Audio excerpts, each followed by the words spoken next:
Bonjour à tous et bienvenue au YouGold Bêtement qui nous accueille aujourd'hui pour un nouveau numéro de In Situ.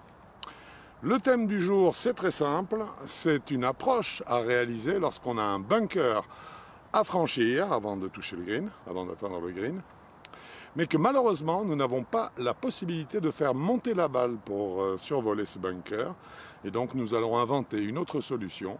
Nous allons en fait forcer le bunker de façon à essayer d'économiser un point, donc, puisque nous nous trouvons autour du green et que c'est une zone dans laquelle on a besoin d'être très exigeant et très performant à la fois. Nous étudions ce coup tout de suite.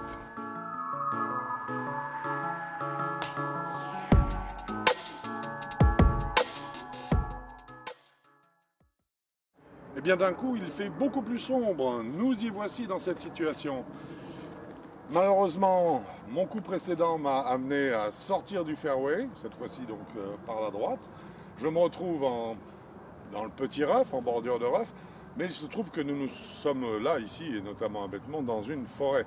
Et donc, eh bien, je me rends compte que les paramètres qui se présentent à moi pour réaliser ce coup, quels sont-ils ? J'ai un bunker à franchir, je ne peux pas passer par la droite parce que j'ai deux arbres qui me barrent le chemin. Et malheureusement, surtout, je n'ai pas la hauteur, et ça vous arrive souvent, je n'ai pas la hauteur qui me permettrait de passer au-dessus. Si je prends mon club habituel et que je réalise mon approche habituelle, ça sera réalisé forcément, c'est un coup qui sera joué avec un pitching wedge ou un sand wedge. La balle va monter immédiatement, je vais prendre les branches et je vais me retrouver avec le même coup à jouer, mais simplement 5 mètres plus près du trou. Donc c'est absolument pas ce que je recherche, et donc évidemment je ne vais pas employer les mêmes moyens que d'habitude pour réaliser ce coup. Alors, pour le réaliser, qu'est-ce que je dois prendre en ligne de compte? Quels sont mes besoins? Mes besoins, c'est une balle qui soit suffisamment basse, donc déjà j'ai une indication, je vais devoir prendre un club qui possède très peu de loft. C'est une balle qui va devoir passer par le bunker. Or, le bunker va énormément ralentir la balle, voire la bloquer. Donc, il est évident que je vais devoir frapper plus fort que d'habitude pour avoir une chance de parcourir la distance qui va me mener jusqu'au green. Et pour l'évaluer, c'est assez simple. D'une façon générale, vous devez frapper à peu près 2 fois plus fort que la distance le nécessite. Donc là, par exemple, j'ai 40 mètres à réaliser. Je vais réaliser un coup avec une intensité qui me permettra d'en réaliser le double.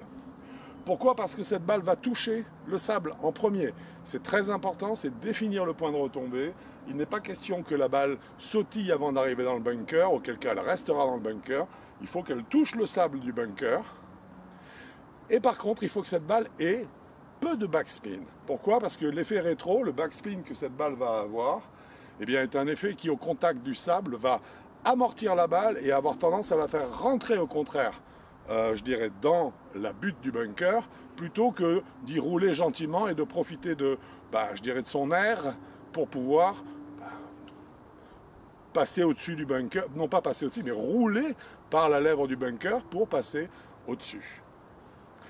Donc, premièrement, choix de club.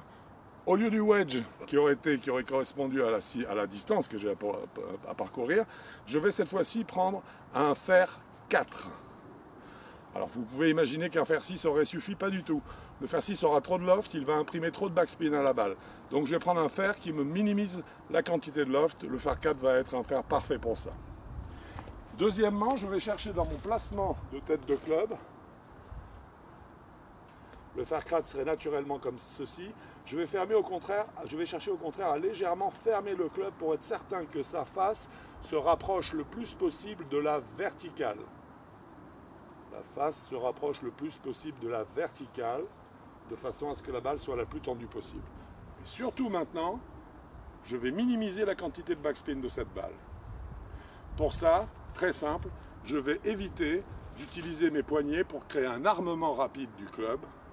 Pas du tout. Je vais garder mon club et mes avant-bras en ligne, faire un grand mouvement de putter, en fait, avec un emplacement de balle qui, lui, sera légèrement décalé vers la droite, pour un joueur droitier toujours, puisqu'on l'a vu, le club doit rester vertical. Le loft du club doit rester vertical. Ça nous donne ceci. Je prends un fer 4, dont je mets la face de club verticale. Elle est verticale. Donc mon emplacement de balle devient approximativement centré sur les pieds. Maintenant par contre, je vais installer un petit peu de poids de corps sur ma jambe avant, parce que nous l'avons déjà vu, tous les coups d'approche, et il s'agit, qu'on le veuille ou non, d'un coup d'approche, se joue avec un appui sur la jambe avant. Cet appui ne bougera pas pendant le swing, il n'y aura pas de transfert droite-gauche. Je vais rester jambe avant. Je prends mon grip et cette fois-ci, je garde mes mains très nouées, en tout cas très en tension sur le manche, pour avoir l'impression qu'il y a vraiment une droite entre le club et mon bras gauche, par exemple, ou mon bras droit, c'est la même chose. Ce Y va rester, le Y formé par le club et les deux bras, va rester très constant. Je m'aligne vers l'objectif et je fais mon coup qui va taper le sable, voler la butte et ensuite rouler jusqu'au drapeau. Sur ce coup que je viens de réaliser devant vous, j'ai toutes les chances de rentrer le putt suivant et de sauver ce trou, que ce soit par un par ou éventuellement même par un birdie.